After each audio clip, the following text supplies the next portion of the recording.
Shit.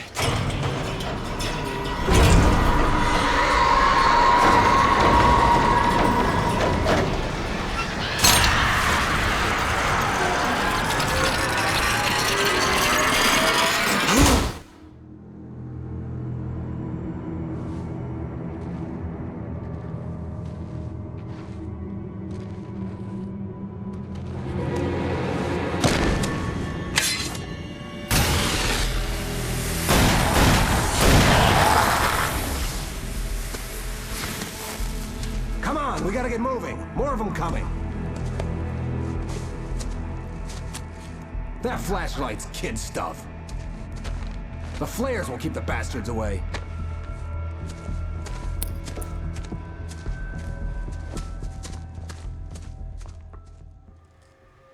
You can see them too? Hell, of course I see them. Come on, we gotta move. Why? Because that's the way the story goes. Yeah, but Let's move! I lost my gun back there. Oh, I've got a gun. Just keep that light steady on him. It took a moment, but then I recognized him. He'd been on the ferry when I first arrived here with Alice. He knew my name. We were headed in the direction of Lover's Peak. There was no way this was a coincidence. He was the kidnapper. Come on, Wake! You better keep up. Hear that? It's them. That's what I got for you. How's that, huh?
These stairs, Wake.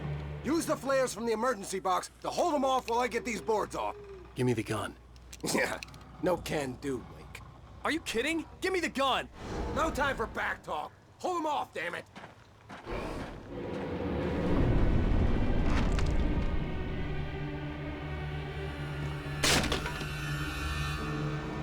Just a little longer. Scare them off. Get some light on those bastards. That'll keep them off us.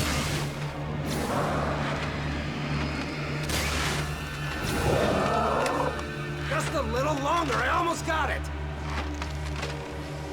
Okay, it's open. Move it or lose it.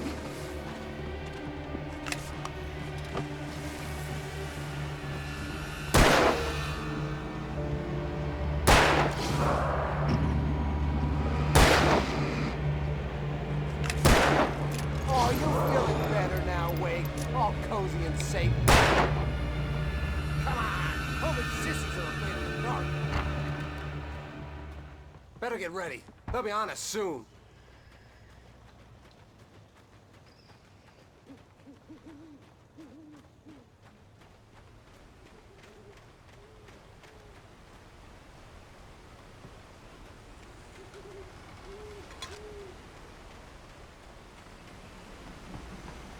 This is it, Wake. The last stand. There's more flares here. Get ready. We fight them as long as they keep coming. Give me the goddamn gun! They're coming! That's not how this goes. Get with the program, Wake.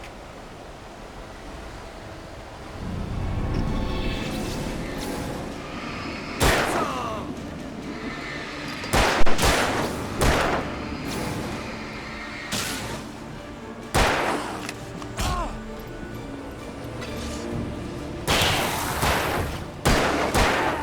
That's it!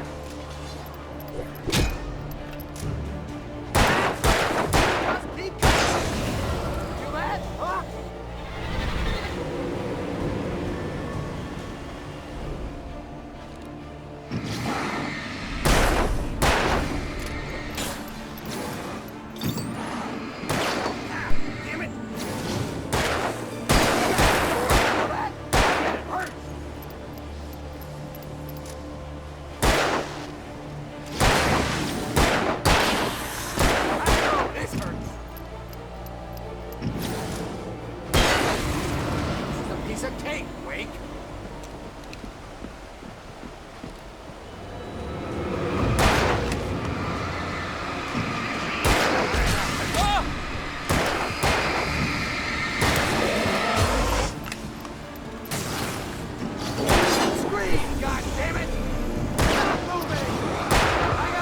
В общем, пока что забуду от Dirt 2 Easy.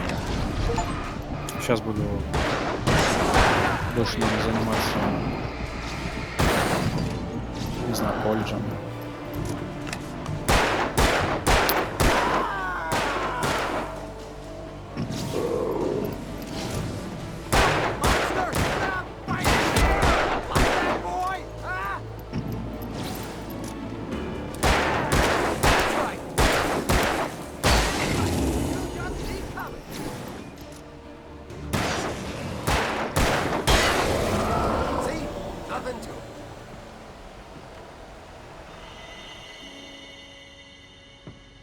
Let's cut the act now.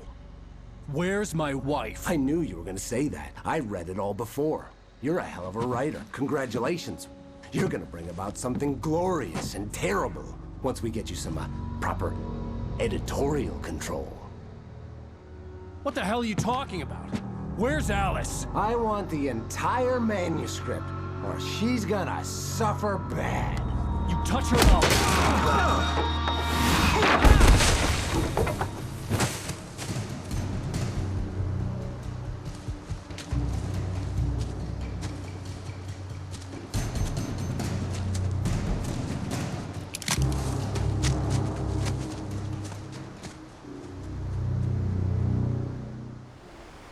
You're gonna give me the manuscript, or you'll be sorry. No! Come back here! I swear I'll kill you if you hurt Alice! Do you hear me? Come back here! He had Alice, and he wanted the manuscript because he thought it held some magical power. But I had no manuscript to give him. I had to get back to Barry and figure out my next move.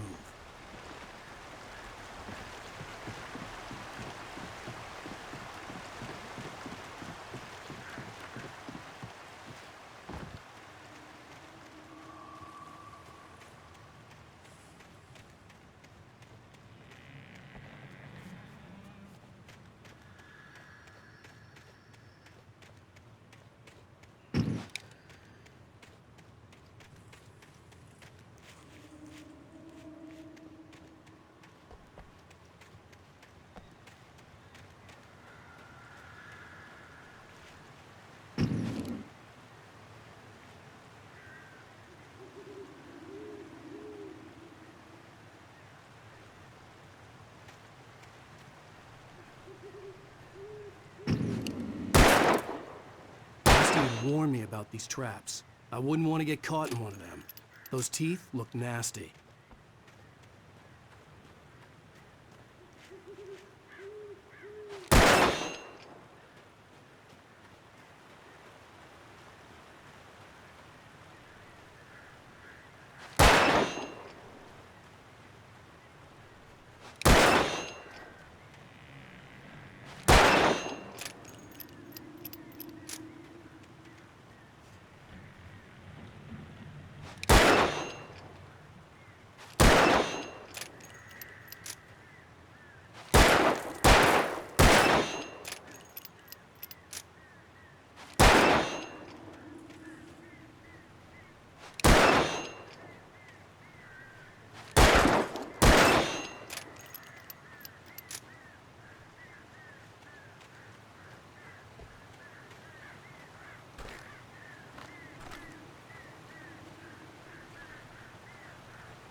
is covered with birds. They've got old Hitchcock on me.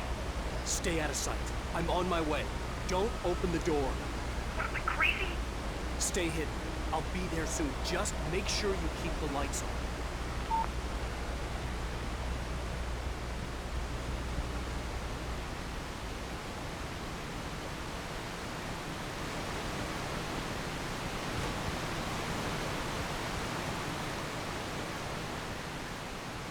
I still had to reach Barry at the cabin, but at least I was out of the woods.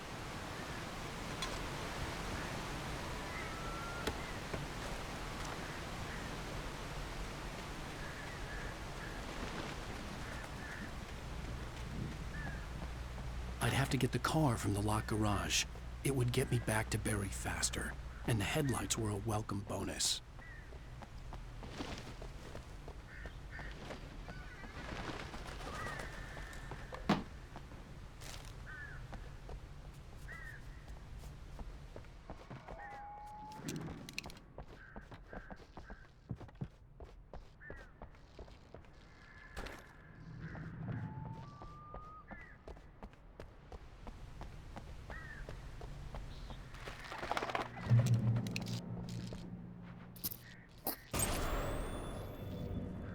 A story is not a machine that does what you tell it. A story is a beast with a life of its own. You can create it, shape it, but as the story grows, it starts wanting things of its own. Change one thing and you set off a chain reaction of events that spreads through the whole thing. The characters have to be true to themselves. The events need to follow a logic that fits the story. A single flaw and the magic is gone. The story dies. Alice dies.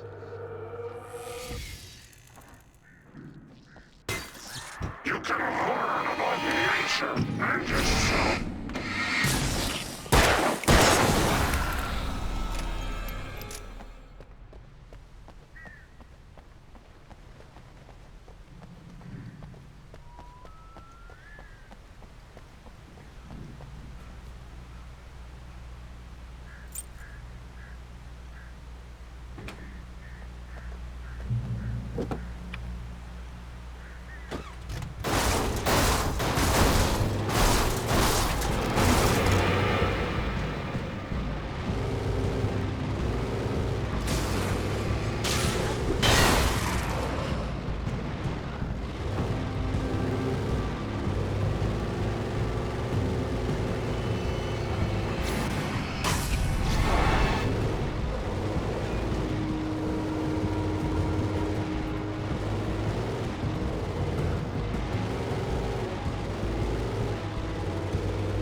The flare gun was probably the best weapon I could imagine against the dark things I was facing.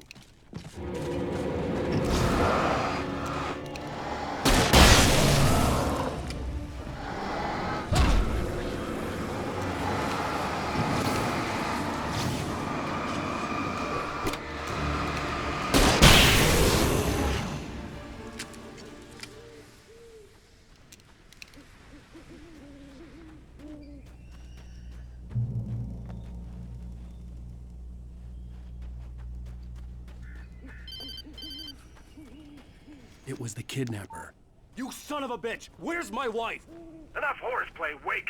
You deliver the manuscript, and you can have your woman back. Simple as that. I don't... Listen. I'm gonna need time to finish it. I still need to write the ending. I need... a week. It's not done. I need a week. 2 days. The old Bright Falls coal mine is nearby. You can find it easy, city boy. The main building, there at noon.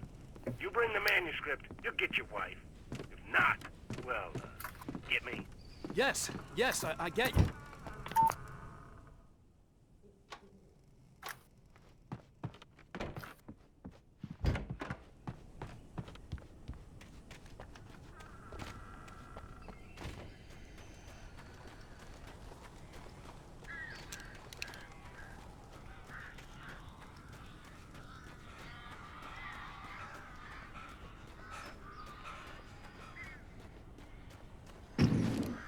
Barry had talked about birds over the phone.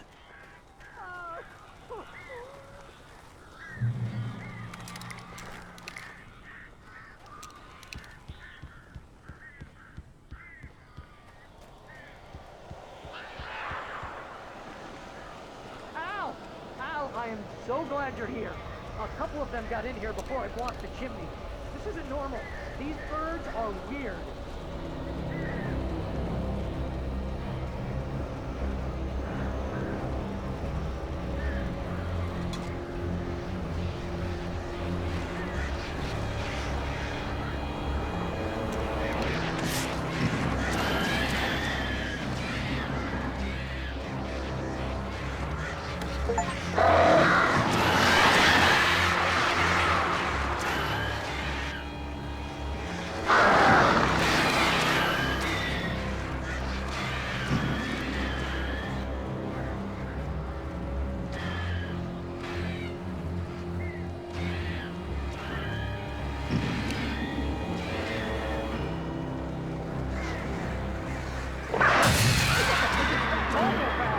Al, make them go away, please! This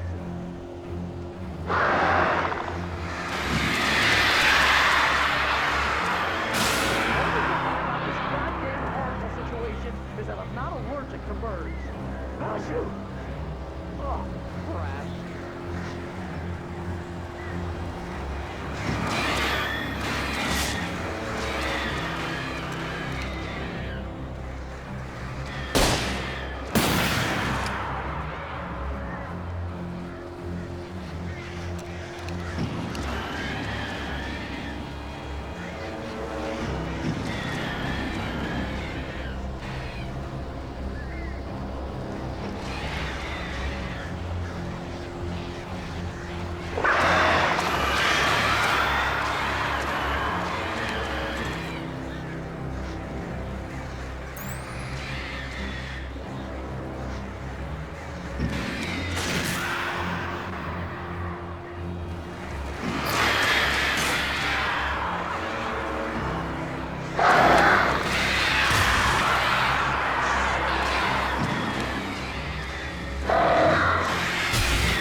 They're gone!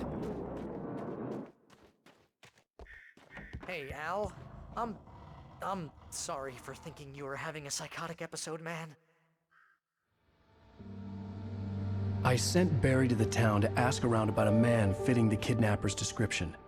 He'd go through the archives of the local paper. Perhaps he could learn something. Anything about the island and the cabin that had disappeared. The man wanted a manuscript. I had to try to write him one to get Alice back.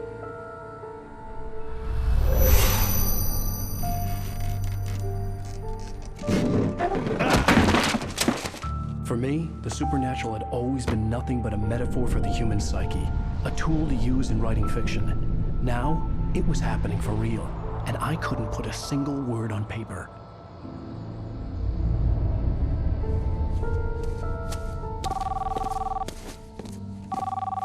Barry Wheeler speaking. This is Rose. Rose? I found Mr. Wake's pages. Oh, you sweet, brilliant girl. Could you and Mr. Wake come get them? I live in the trailer park outside the town. We'll be there in less than an hour. Bye now. See you soon.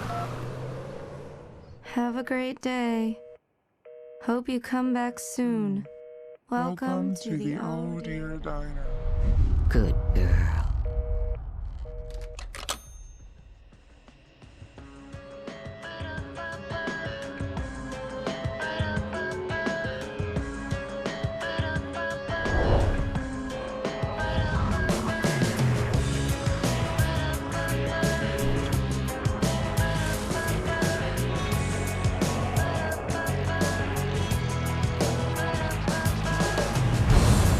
Come here.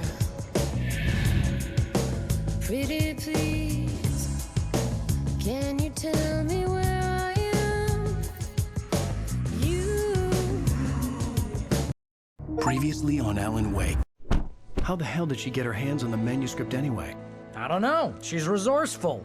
I told you you were too hard on her. Listen, I found out all sorts of interesting stuff while I was digging around. Yeah. Mr. Wake, it's Sheriff Breaker. We have an FBI agent here, Agent Nightingale. FBI? He's anxious to see you. You'd better come to the station. Okay, I'll be right over, Sheriff. Let's make this quick, huh? Help you folks?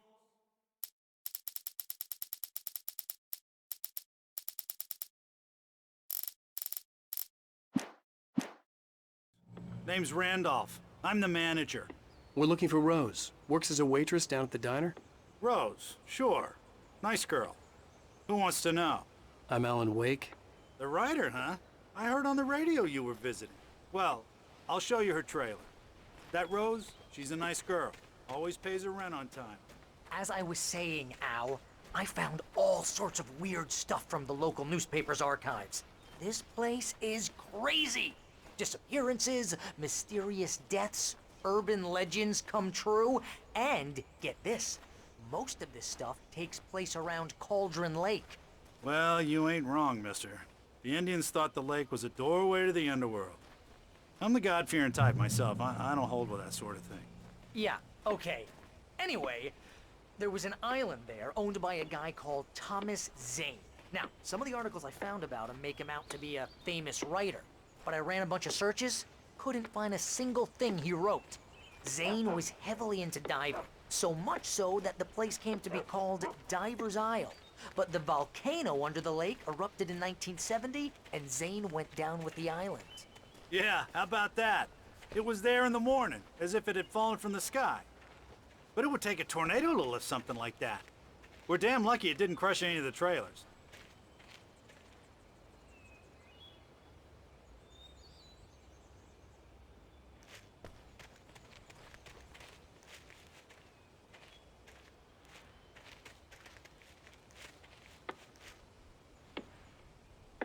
It gets better.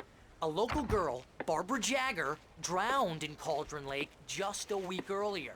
They were lovers. Sure, Jagger's a local spook store. The Scratchin' Hag. Comes for you in the dark. Childish stuff like that. Anyway, Al, I'm just getting to the best part. All of the articles about this stuff were written by Cynthia Weaver. I asked around, and she's that crazy bag lady you met. What, the lamp lady? She can be a little loopy, but she's not homeless or anything. Yeah, anyway, she knew both Jagger and Zane before they both died, and she had some kind of a breakdown.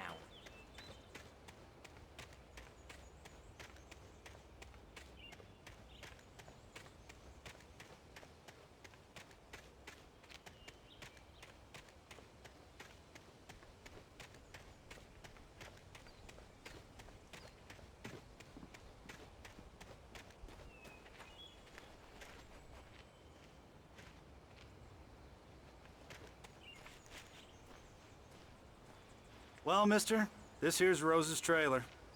You mind me asking what you want with her? We're just here to talk to her, pal.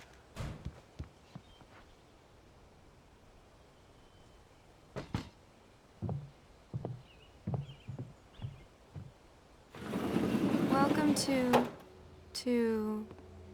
Oh dear, Mr. Wake. I'm so glad you're here. Rose, you have my manuscript? Oh. Oh yes. Yes. Please, come in. Hey, this is really good. Rose, Yes, my manuscript. I really need it. I understand. I know what you need. A muse to inspire you. Oh, for Barry? She doesn't have anything. Yeah, hey, Al? Al, what's... Oh... Barry! What? What?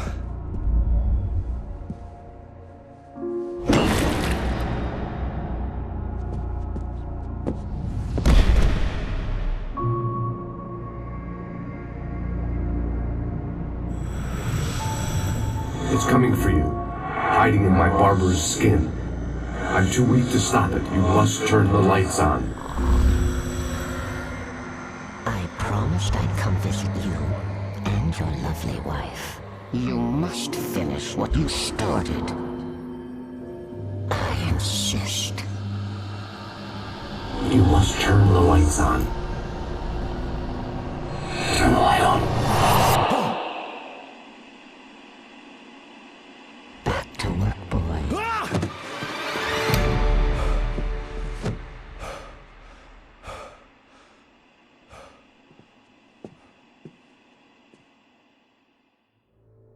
I felt nauseous, hungover.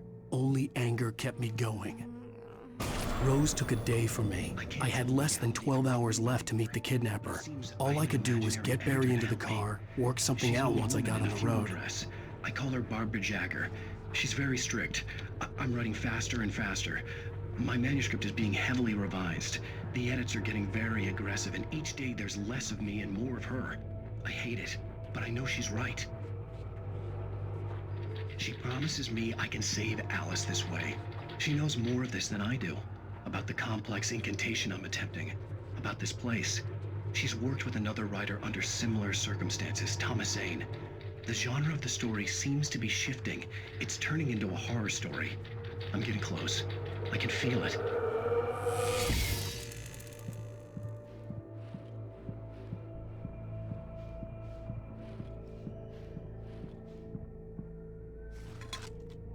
Welcome to the Oh Dear Diner. What can I get you today? Coffee?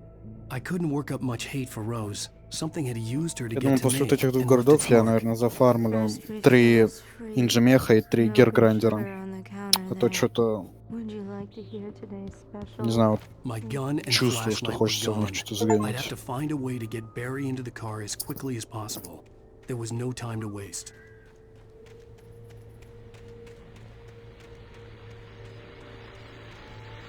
I just stepped outside to catch a breath of fresh air. Let me tell you, the weather's getting heavy. Nights like this make me especially glad I'm here talking to you and not home in bed. Once the weather takes a turn like this, I can't sleep at all.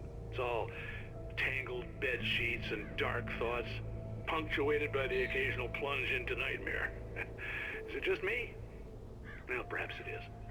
But I hope I can make the night a little bit easier to get through. Caller, you're on KBF FM. Hey, Pat, it's Walt Snyder. What's on your mind, Walt? Well, I ain't the way you are, but, well, I can't sleep either, you know? I just been staring out the window here, trying to make sense of it all, but, I ain't been drinking either, you know? I just... Well, you sound like a man with a problem, Walt. I had argument with Danny. You know Danny, and, then I got in trouble with the law, you know, and, I'm just, well... I heard something like that, Walt. Yeah, well, you know, Danny's my best friend, and, let me on bail today. And now I'm just alone here at the window, you know, waiting. Man, and there's something in the air tonight, man. I was just outside looking up at the sky above our broadcast tower thinking the same thing. What are you waiting for, Walt? I don't know. You know, something's gonna happen. You know, I think I better go. Walt, maybe... No, thanks, Pat. Well, good luck to you, Walt. Hang in there. Let's take a little break, folks. This weather's really something else, huh? How can I be sure? Mr. Randolph liked Rose. That little smile she had. How she was still sweet when life had tried so hard to make her bitter. It wasn't any of his business what she did in her trailer. But those strangers, the writer and his smart-ass sidekick, looked like trouble. And they'd been in there for hours, way past her normal bedtime. He reached for the phone and called the sheriff's station.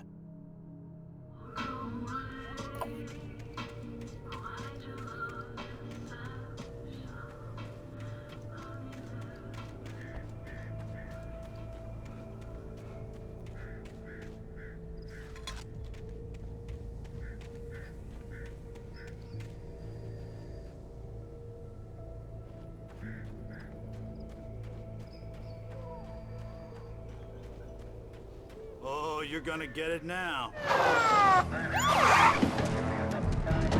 God knows what you've done to that poor girl. This is Agent Nightingale, FBI! Get him up, Hemingway! You're under arrest! You move a muscle, I'll unload right in your goddamn face! Stay right where you are, Triple A!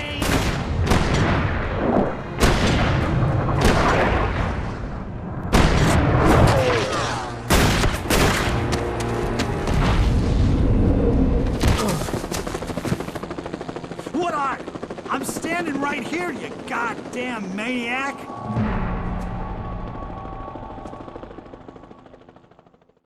I hated to leave Barry behind, but there was no way I'd miss my appointment with the kidnapper. Give it up, Mr. Wake! Come on!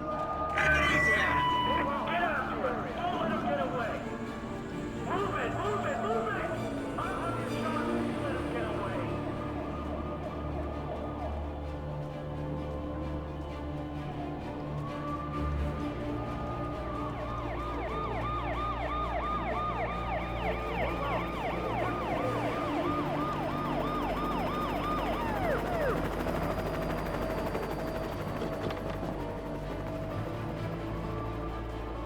There he is! There he goes! Okay, men, keep your eyes peeled. He's gonna try to make it through here. Oh, damn! Man out! Whoa! Where he go? Stop! God damn it! Where did he go? Where?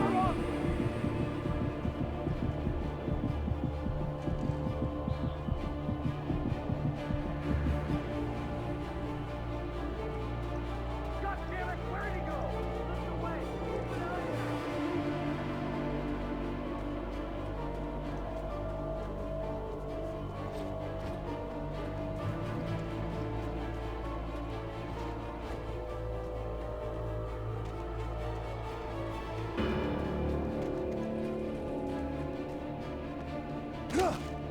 He's gone! Come on, guys! We need to head him off!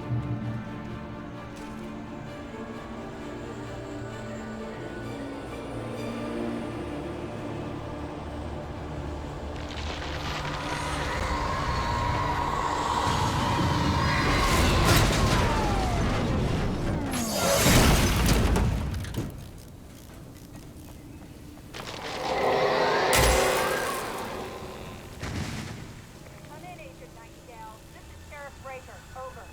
Nightingale,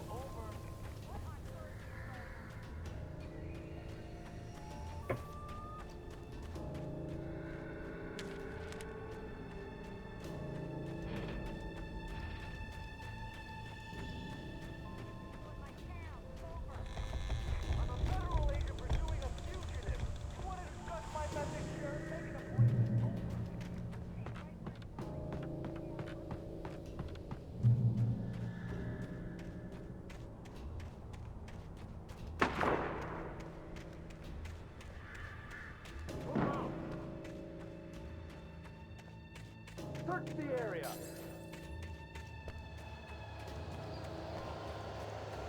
Stay sharp. This way. Over here.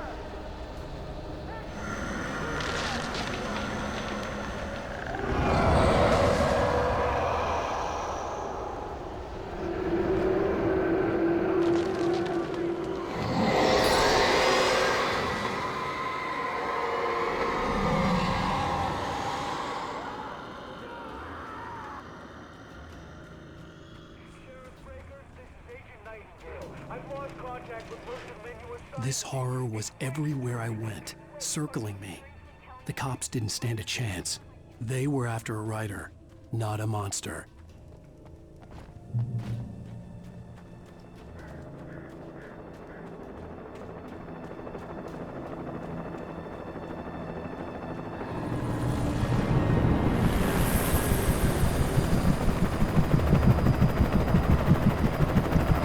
You on the ground. Hold it right there. There's nowhere to run. Freeze!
This is James. Mulligan, Thornton, come in. Over. Thornton here. Yates, we got both Wheeler and Rose in custody. They didn't put up a fight or anything. Why, they were... Hey, what you... Come on! Sit down and give me that. James, Mulligan here. Over. Go ahead, Mulligan. Over. We got Wheeler and Rose here. Wheeler's drunk or hopped up on something. Speaking of which, that Fed had a pretty distinctive whiff of Otis Scotch about him, you know what I mean. Over. I don't have anything on that, Deputy Mulligan. Over. Well, whatever. Anyway, Rose is just being plain weird here. You better get Doc in to take a look at both. Over. Gotcha. You better get them here quickly. The, Fed's gonna want to interview Wheeler. Over. Oh, yeah, I'll bet it does. Looks like they have a lot in common. Mulligan out.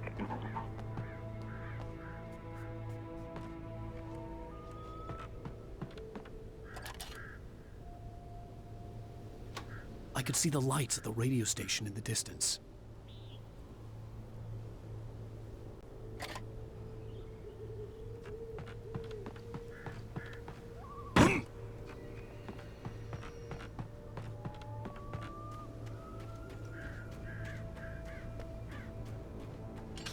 I imagined that the broadcast tower in the distance was part of the local radio station. Maine seemed like a decent guy. Perhaps he could give me directions to the coal mine.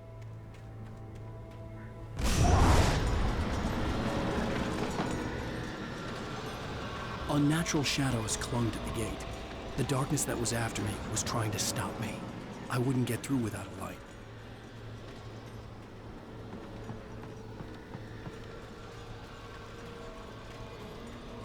There was no power to the searchlight.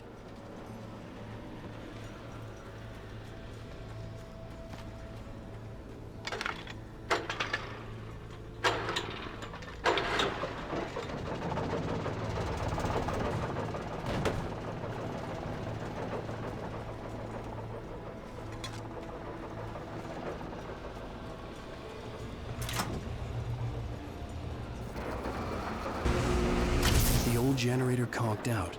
I'd have to see if I could fix it and try again.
It took me a moment to recognize the flashbang grenades.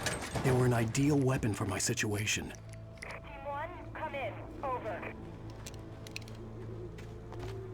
Team 1, this is Sheriff Breaker. Report. Over.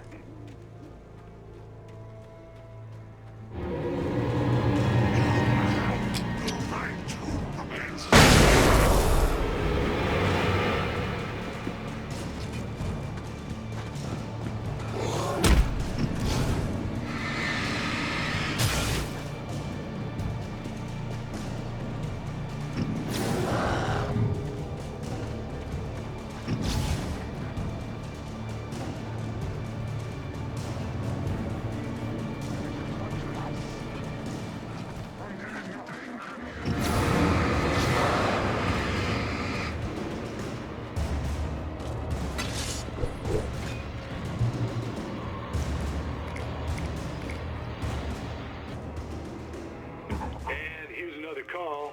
You're on KBF-FM with Pat Maine. It's Milt Peabody, Pat. What's on your mind, Milt?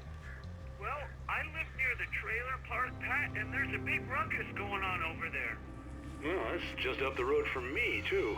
What's going on, do you know?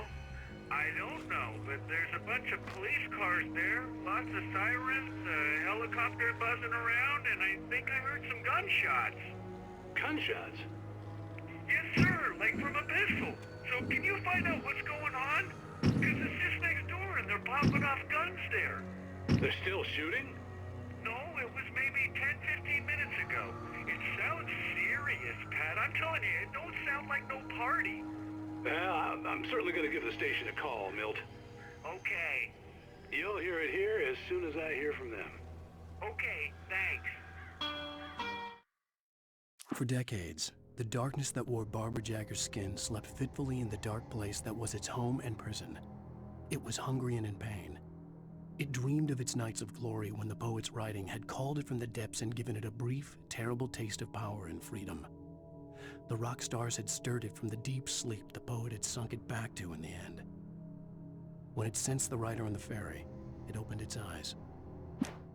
Rose didn't know how the strange old lady got in her trailer, and she looked wrong somehow. The woman showed her teeth in an approximation of a smile and traced a finger down Rose's cheek. "Pretty girl," she said. Rose felt as if she was falling asleep, but her knees didn't buckle. The crone spoke in a whisper, her words ice cold and dark in Rose's ear.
I hope Maine could lend me a car to get to the coal mine.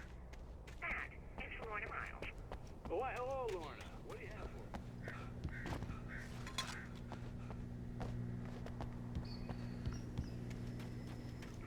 Of course you're going to have trouble in a place like that. I mean, what do you expect? The sheriff should be helping us normal citizens instead of wasting resources on those people. Well, Let the try to sort themselves out. I'm sorry, but my granddaddy settled in Bright Falls in 1911. well, thank you very much for that compassionate viewpoint, Lorna. Oh, here's a little surprise.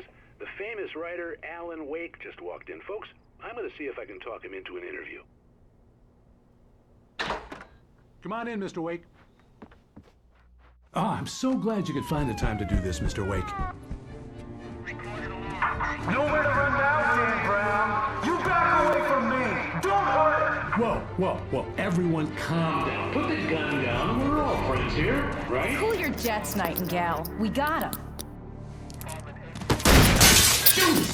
What the hell's the matter with you? There's a civilian in there.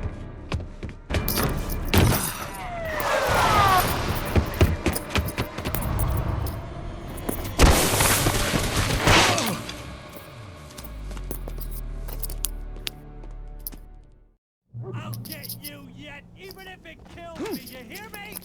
You hear me, H.P. Lovecraft? I had fallen off so many cliffs it was ridiculous. That's what you get for naming a book The Sudden Stop. It was probably good I hadn't had the chance to tell Maine where I was going. I'd have to lose the cops and find my own way to the mine.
Nightingale stared through the broken studio window into the dark woods.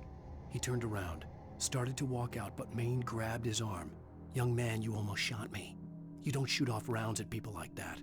What's the matter with you?" Nightingale shook his arm free, marched out. His cheeks burned with rage and humiliation. Danny had stepped out, but what stumbled back in was something else. Something alien. A monster. Walter tried to kill it, first with his fists, then a chair. It wouldn't die. Instead, it kept coming, unaffected by the beating it had taken. After Walter managed to kick it down the cellar stairs, fear took over. He ran, got behind the wheel, gunned the engine. The booze wouldn't make him forget, but he knew he had to try.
There was no sensible reason for the power company work lights to be here.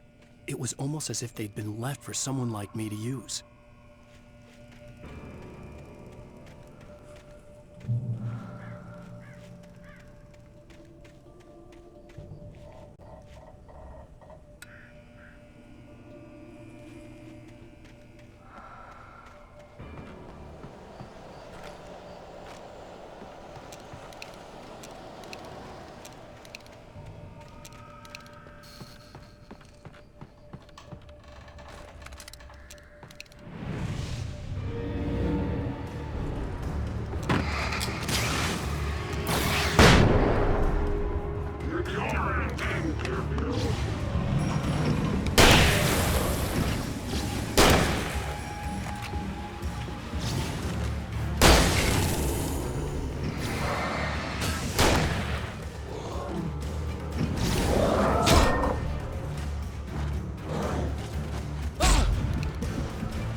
The bulldozer's engine roared to life. Mud and rocks flew as it fought for traction. It crashed through the concrete wall and landed heavily in the yard. If it were an animal, it would have shaken its head after the impact, fixed its eyes on me, and charged. Of course, it had no head, nor eyes. Shadows crawled on its form, twisting it into a monster. Then, it came for me.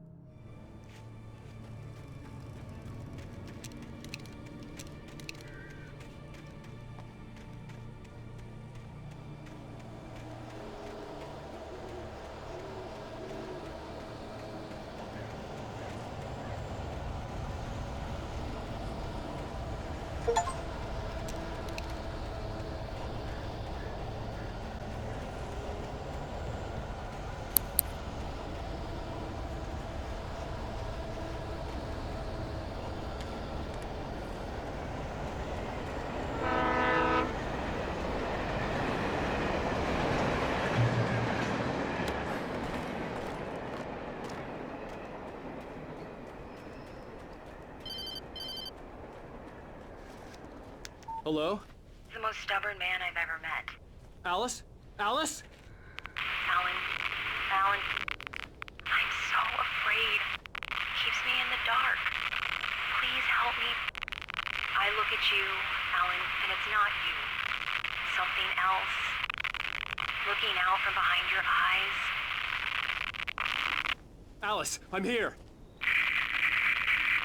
I'm so alone here. It's all gonna go to hell. You need to be careful. Cooperate. The connection had been terrible, but that wasn't the only thing that hadn't been right with the call. She sounded wrong somehow, but she had called me. Sarah trusted her gut, and her gut said Agent Nightingale was an asshole. He felt wrong, and it wasn't just the smell of stale booze. It was in the way he flashed his badge, pulled rank, the look in his eyes when he wanted answers. Where was Alan Wake? What was this about an accident? Where was his wife? And most importantly, why did she let Wake go? He wouldn't answer her questions. Federal business was all he'd say. The pipe wrenched itself loose from the bridge's steel framework. Wrapped in darkness, it floated in midair, twitching. For a moment, I didn't understand what I was looking at. The heavy object lurched at me with impossible force. I threw myself out of the way, but just barely. When I turned my flashlight on it, it shook in a dark rage before it flew at me again. I could see a railway bridge up ahead and a warehouse of some sort on the opposite shore. I hoped I could find a car from there.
That was pursuing me was growing stronger, and it was taking over everything in its path.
force that was pursuing me was growing stronger, and it was taking over everything in its path.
I slammed the door shut right in his smug face. He pleaded for me to open the door. True to form, the asshole actually thought I would obey. I had no sympathy left. No guilt either. Not for him. I took a moment to savor the scream. I bet I had a smile on my face. It was all that I had time for. The dark presence was inside the lodge with me.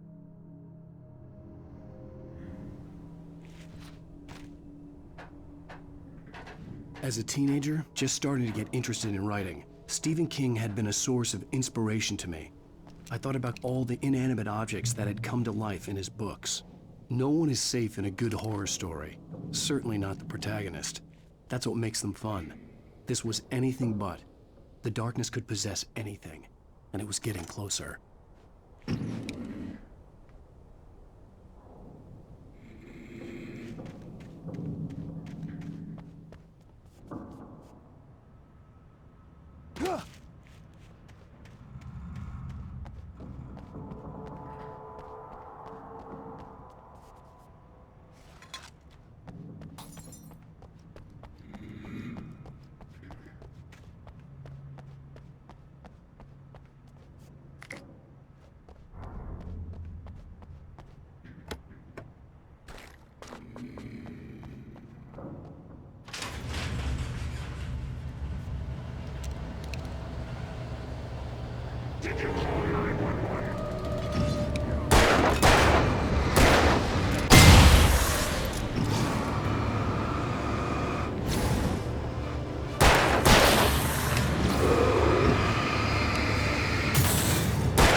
Okay. Take the facts of our existence for granted, unaware that they are merely a thin veneer of desperate self-delusion covering a vast cosmos of madness and horror.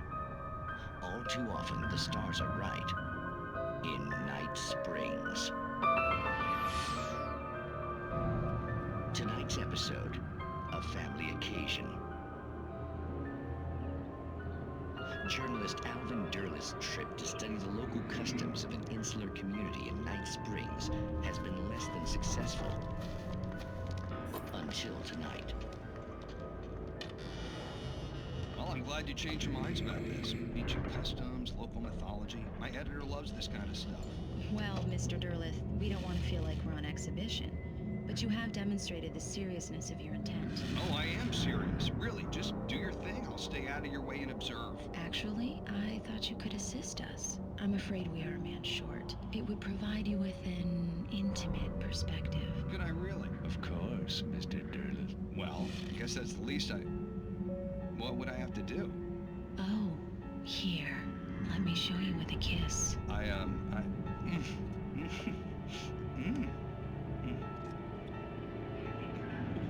What did you add?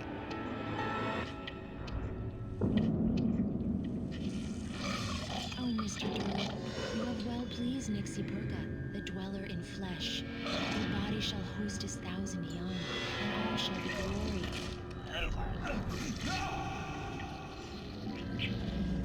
Shh, darling, be calm. Shh. Alvin Derleth learned a harsh lesson. If you go looking for mythology, it may come looking for you.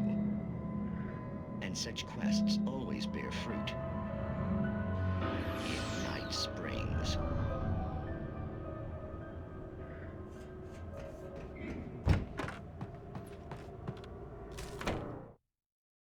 The darkness surged towards me, sucking everything loose from the ground into its depths, tugging at my clothes.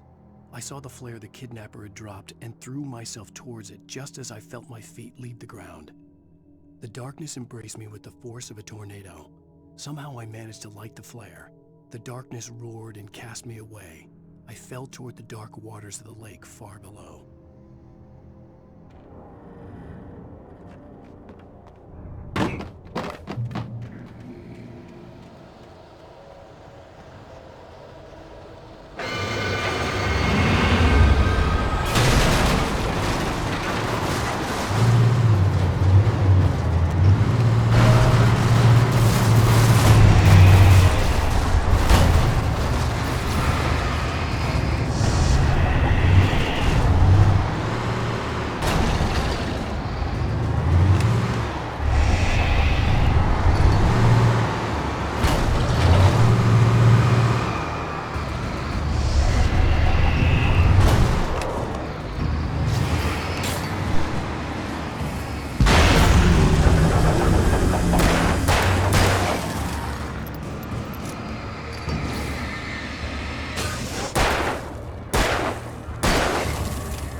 I had never been this glad to see the sunrise.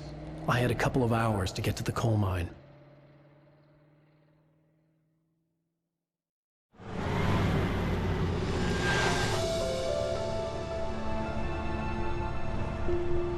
The coal mine wasn't far now.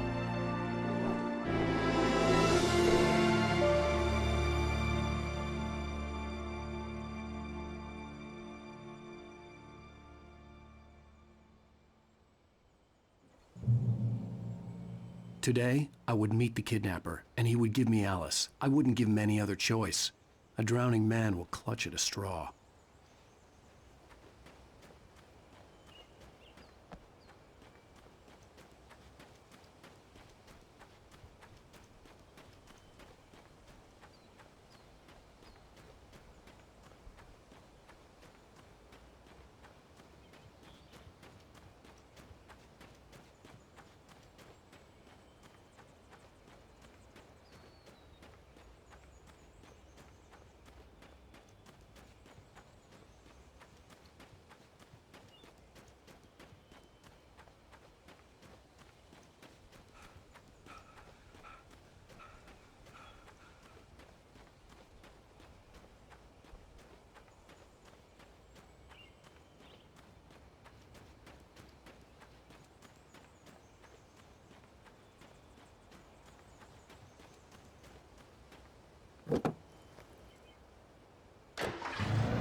Little by little, without realizing it, I'd come to believe that the story in the manuscript was coming true. The current of its narrative had taken me deeper and deeper into dark waters. Alice had been taken from me. Barry was probably in jail. I was a fugitive from the FBI. The whole world taken over by the Dark Presence was trying to destroy me. It all felt real, but it matched a textbook case of insanity.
This is Pat Main, and you're listening to KBF-FM. Folks, I want to apologize for kind of abandoning you to that looping music track last night, but I was detained.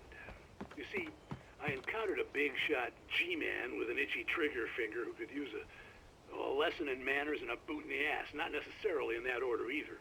Now, folks, I know I'm not being very informative here, and I apologize for that. I really should just keep quiet, but I'm just so peeved right now, because some people just shouldn't be carrying badges. I'm just glad that our Sheriff Breaker was there to straighten things out. And if someone I met last night is listening, let me just say, I'm sorry if my mouth got you in trouble. I'm pretty sure you're not the bad guy here. Godspeed, son. I hope you know what you're doing. Now, on a lighter note, I'll be talking to Dr. Nelson all morning. But first, a little music.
welcome back to KBF FM. Hope you enjoyed that tune. Now, Doc, you were talking about life and finding that special someone, that soulmate. Well, you were talking about that. I was saying I don't buy it. Well, see, to me, that's strange, because I always pegged you as a hopeless romantic. You got me there, Pat. But I think love's where you look for it. And you need to do a lot of looking, sure. But the idea that there's that one special person out there for you, and if you miss that chance, it's gone forever and you're forever incomplete. I mean, isn't that depressing? Or, heck, childish even? There's plenty of fish in the sea. And apparently a fisherman has a fishing analogy for everything, but what you're saying, isn't that a little harsh? Well, no. What I am saying is that your potential for finding that connection isn't limited to what's essentially a chance encounter. How is that harsh? Yeah, well, I guess that's a nice thought, but let me say something personal here. Okay. Now, well, I don't disagree with you exactly, but I can't really fit that together with what I feel, what I felt for someone, because she was the one. She was. And I let her drift away from me. Maybe I didn't put in the work, I don't know, but, well, since then, and it was a long time ago, but since then there hasn't been anyone, not like her. And I'm not saying I dwell on her or haven't moved on. I like my life. I'm not living in the past, but I do miss the way she completed me. You can't argue with the heart, Pat. I'm sorry, folks. I had kind of a scary experience last night, and let's just say it's shaken a few things loose.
For Mott, spying on the writer on the ferry had been a disappointment. His boss had made Wake out to be something special, but Mott hadn't been impressed. He'd gotten a good long look at the wife, though, and he liked what he saw. Mott had fantasized about goading Wake into a fight, but it hadn't happened.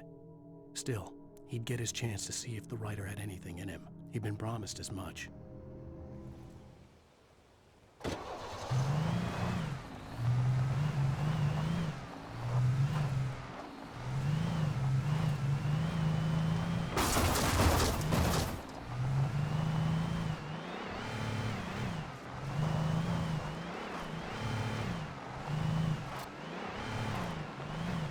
I was early. I was supposed to meet the kidnapper at noon in the main building. The coal mine was quiet. It was a museum now.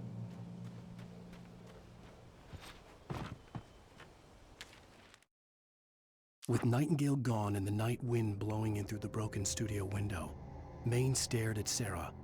The sheriff looked away. Maine's voice shook with barely controlled anger. That boy's doing more drinking than thinking. I hope you know what you're doing, Sarah. He's got a sickness in his eyes. You take my word for it. He wants Wake for a reason, and it's not for anything good.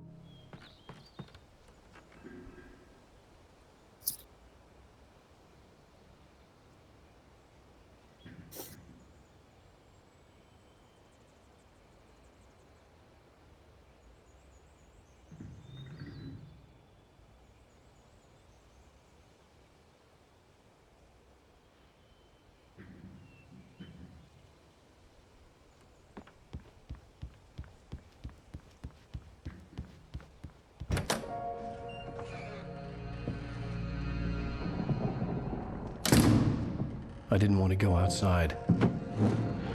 Cops had to be looking for me. The noon sun turned the place into a sauna. The day dragged on. Different scenarios ran through my mind. Ways of how I'd torture the kidnapper to get Alice back. Or the different horrible things he could have done to her. I imagined her dead. I had no way of knowing she was still alive. It was killing me. I was running on blind hope. It was all a waste of time. The bastard never showed up.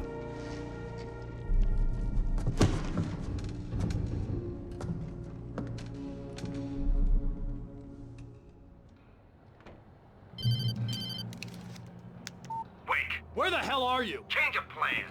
You know where Mirror Peak is? It's a big mountain north of where you are. You follow the path from the mine, you can't miss it. There's a lookout point there. I'll be waiting. I'm through being jerked around by you. You want to see your wife alive? Because if you do, you better watch what you say to me. Do we understand each other? I want to talk to Alice. Yeah, and I want the manuscript. Don't keep me waiting, Wake. Hello? Hello! Ah! I'm gonna kill him! I had to get to Mirror Peak.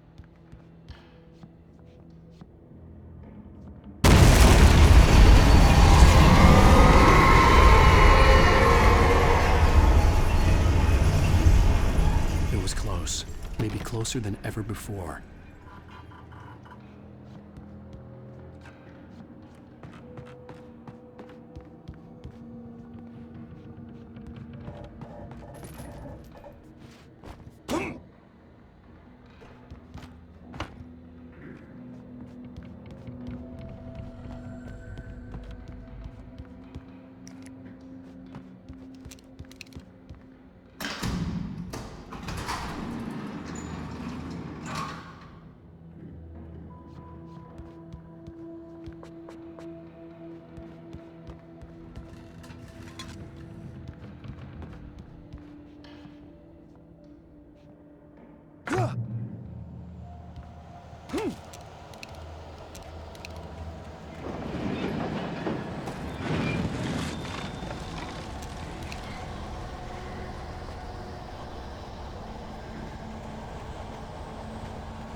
The only way to reach the hillside ahead was to go through the building. I had to find a way to avoid electrocution.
When Thomas Zane fell for Barbara Jagger, it happened fast.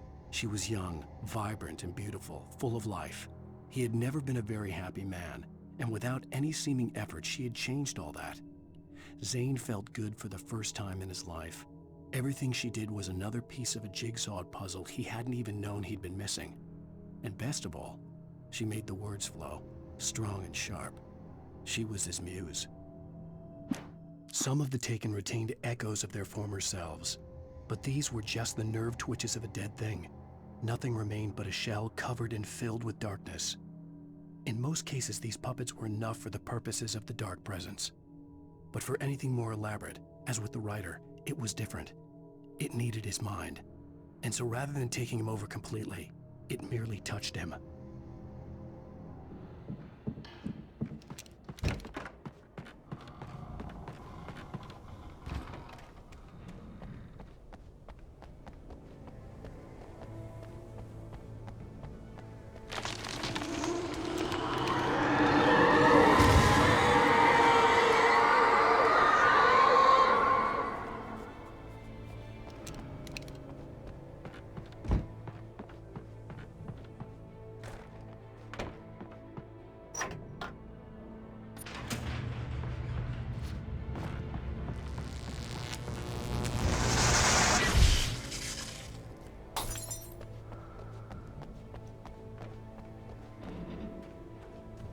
There was no way the flashbang grenades were standard Power Company equipment.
I stared through the bars of the jail cell. Barry stood behind me, swaying on his feet, looking as ill as I felt. Agent Nightingale stood on the other side of the bars with Sheriff Breaker. Nightingale had a stack of manuscript pages in his hand. He seemed unhinged as he gloated. "Well, I've got you now, Raymond Chandler. It's all here. All the evidence, including conspiracy to murder a federal agent."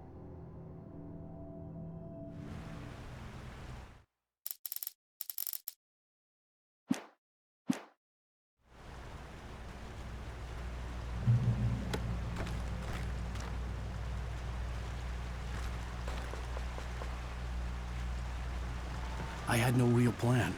I was going to give the kidnapper all the manuscript pages I had for Alice. If that wasn't enough, I'd hold him at gunpoint and make him talk.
The dark presence was moving ahead of me in the same direction I was going. A cold feeling settled itself in the pit of my stomach.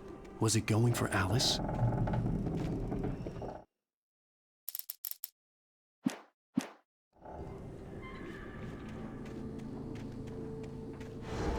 The graveyard shift may cause cancer.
The place was dead, a ghost town.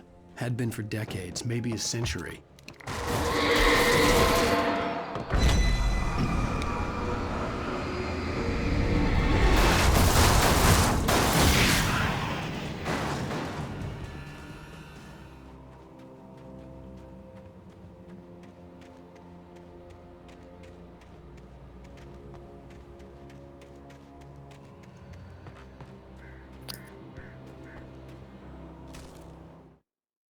Things were never as simple in real life as in fiction. I had lost count of the times I had wished there'd be a clear reason for my writer's block. Something to fight, something to lash out on. There wasn't. I was filled with doubt. I was nothing like the hero in my books.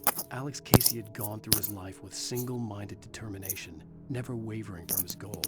Even now, I was angry at myself, angry at Alice, angry at Barry. I was fumbling and I had no plan.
Anything outside of writing is a struggle.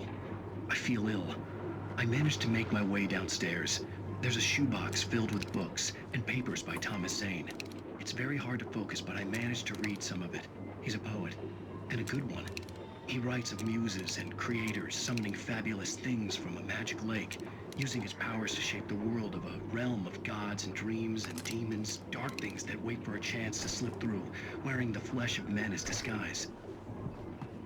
Zane writes about himself, his girlfriend being taken over by a dark presence, about growing scared of the lake. Zane believes it's a mirror to the gaping void of darkness above, where some Lovecraftian presence lurks. I crawl back upstairs. I'll borrow these things for my story. They ring true. They fit.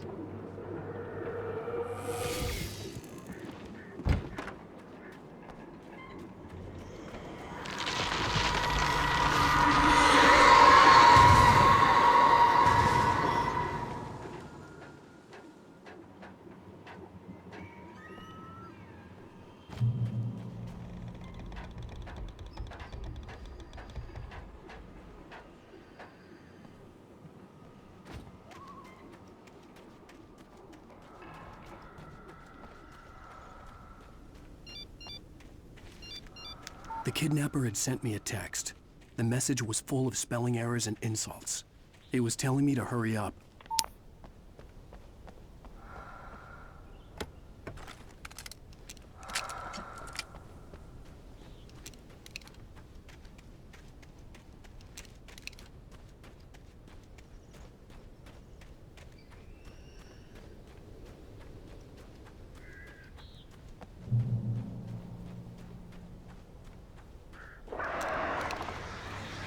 Birds.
Without warning, the headache stabbed at my brain.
I'd have to make my way up this mine shaft in order to go on.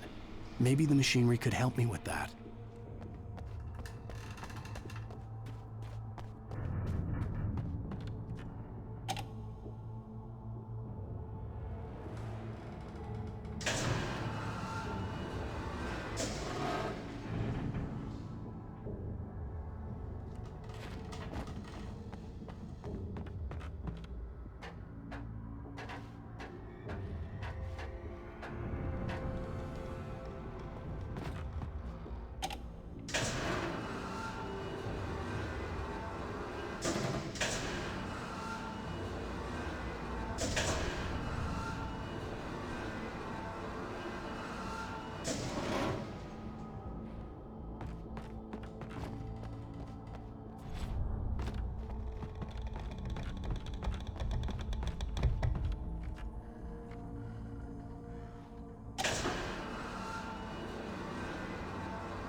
Lightning flashed behind the windows of Cauldron Lake Lodge. Tor Anderson laughed and held the steel hammer above his head. Nurse Sinclair was trying to calm him down without success. Tor grinned madly and shouted, "My hammer's up. Here's a friendly poke from Molnir, wench." He brought the hammer down with all his might on Sinclair's head. "We're on a comeback tour, baby."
Another cable car. Just great.